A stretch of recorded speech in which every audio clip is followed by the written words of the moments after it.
It was an awkward injury. fall. I mean, it was massive too, and to have him land. But again, it had that kind of tweak where you felt like, that anterior cruciate inside or medial collateral, right, is inside the knee. Well, we'll now throw our attention to the heat in the lineup, and it is a big one with another one of the one of many title contenders in 2017. Jordy Smith up against Miguel Pupo and Nat Young, who gets his place in the event with a win in the trials here. Well, Jordy looks like he's on a board. He rode last year that same spray. I'm guessing maybe he kept it on ice and he still has it in the quiver. Either way, but this board has been very good under his feet. To start this heat off, again, kind of warming up. This wave looked like it was going to build down the line. As Potts was saying about that tide, it will start to move out now because we've pretty much hit that peak. And again, it's smoothed out as it hit the bank. So a fair start there for Jordy Smith. See what Nat Young has to offer us here. His backhand is so strong on these right-hand point breaks. This fits his style to a T. Nice first strong turn. Again, making that impact right out of the gates. So important for the judges to give those excellent scores. As he's moving into the inside here. The one thing that Nat has is very similar to, say, Wiggly. He's able to chuck spray. I mean, he's so comfortable on that backhand. He's so solid on his feet, and he's been given a chance here. And you would have to say that he'd have to capitalize on it in order to kind of receive any more wild cards going forward. I mean, right now, most everyone's pretty healthy. So you would say that the rest of this leg, his chances are fairly low that he may get another start. But if he does well here, we could see an opportunity maybe show up for Margaret River or even at Bell's. Really good point. A couple of times already, quarterfinal there last year. But it's Bells Beach and the Gold Coast that have kind of eluded him, and they're events that he could do very well in. Miguel Pupo up at the moment. Former semi-finalist here on the Gold Coast. So you would say if he were to fulfill his potential at those 4 breaks, that would be to his advantage. And then all of a sudden he puts together a couple of those surprise results. I mean, he would be definitely favorites. Well, we forget how important it is to do well in the beginning of the season. And I'll elaborate on that.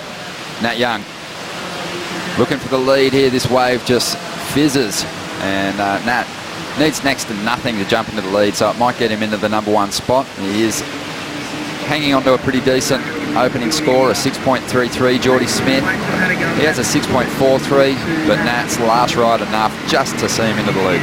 I saw him come in. He went straight up, pointed to his knee, had a couple of his, I don't know, they might have been doctors, I'm not sure, looking at the knee, feeling with the knee, and then as he walked off, he kind of was limping, mate. So I'm a little bit concerned. I don't know what went down in that heat, but it looked like he aggravated his knee. Well, you'd mentioned that there was that big error as we watched Jordy behind you, but I wanted to hear your actual thoughts. I mean, I love at the beginning of the season to be able to kind of talk title contenders. Who are your thoughts, and who do you think is going to come back, and what are John's chances to be able to back it up? You know that it's been challenging to kind of back up a world title. Yeah, it's super challenging, but he is such a talent. He is really in those waves of consequence, nearly on another level. It's these type of conditions, I think, where he's most challenged. Like, he's so good. He was coming from behind in certain heats, but he's leading in certain heats. So anyway, that's my pick. We'll see how he goes here as we see Nat Young up and chasing the lead. Needs a 5.61 out of this ride. Just swings that tail over the foam for a moment. And he is just trying to stay as close to the pocket as possible so he can deliver moves like that. As this one moves through the inside, just a slick float to finish. And Nat just looking like he's tapped into some of his form of old. That could play a role too. But he's driven. And I think that we'll see him find his way back on the championship tour. And I think back into that top 10 contention. He's just too competitive, too talented not to have that happen for him. Totally agree that he'll get his place back on the championship tour at some stage. But this is a better ride from Nat. Really well constructed. Didn't force the issue. Really read the wave beautifully. And we're waiting on the nubs to come through. Jordy Smith also had a ride. And this is the kind of stuff that Jordy does. He's really, like, all of his innovation that he brings to the table is done with this just unique kind of power to it, you know, and because he's a big dude, but like it's very graceful and smooth. Like his airs are always just kind of really paced and well executed, and then he mixes it with this powerful surfing, and it's pleasant to watch. Judges like seeing it, and he always gets rewarded with pretty darn good scores. Carries a lot of speed. Solid, isn't he? And there's been a few people getting him mixed up with Connor O'Leary. Let's hope that's not the case. Well, he got his best score actually after he hurt himself. But at the moment we are seeing Miguel Pupo in his 5th heat of the first round. Nat Young behind him. Oh, Nat just loses his back foot. Tries to get it back on, but as Jordy Smith takes off, tucks into the barrel. And that thing just filled up with foam, and Jordy couldn't find the exit. Taking off behind him is Miguel Pupo. Nice clean wall to work with, just setting up this section. Getting that board vertically positioned before launching his fins above the lip. Really silky smooth style and approach from this Brazilian surfer as he starts really whipping his board through some very fast turns.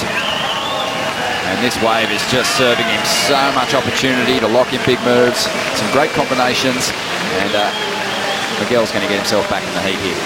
Out of those turns, all of a sudden you see that extra speed. You had mentioned, we had the chat as we watched the replay here, about how speed's going to kind of come into the criteria a little bit more. And when you see that kind of extra spice, that extra zest in a maneuver, it really has that wow factor, and then you start to see the scores really lift into that excellent range. And that's going to be a point of difference. And right there, that quickness, and there's power involved in it. So it's quick and fast, and just a spark to it. It translates into solid scores, and then the combination of major maneuvers. So he's ticking all those boxes. Well, that'll create the foundation that'll see you sail through that whole year. I know that for these guys, you know, you're tempted to just go on surf trips, but here's Nat Young on one. He gets stuck behind, and again, yeah, Nat's been struggling with that wave selection out there. So I think the off definitely, I feel like it could be, you know, in that excellent range. It's in the realm. But here we go, Miguel up once again. He might need this wave. So he was counting on a couple of 3-point rods. We know he's got one good score coming.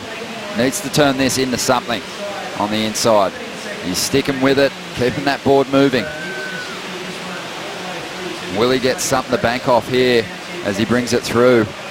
He's not giving up on this ride completely, but it is reaching that deep water section over near Little Marley there. He's driving down the line, just trying to add points wherever he can. Spins his board into a reverse, rides out of that. You feel like that score's going to be enough, but here's the score, the wave outside for Jordy. Let's see what damage Jordy got done on the outside. Got stuck behind for a moment. Not much to this wave. I think Barton Lynch hit the nail on the head. There would be some nerves coming up against a guy like Jordy Smith for a couple of backhanders. He's just so intimidating out there in the lineup, Jordy, but Miguel really responded well in the later stages of the heat. So 3.83 needed for this wave. And, you know, it did have some potential here to reach that 4. So judges probably will be reviewing this one. You know, the inside section here didn't offer a lot. He stayed with it and ended up getting, you know, one last little steeper section here that allowed him to finish it up.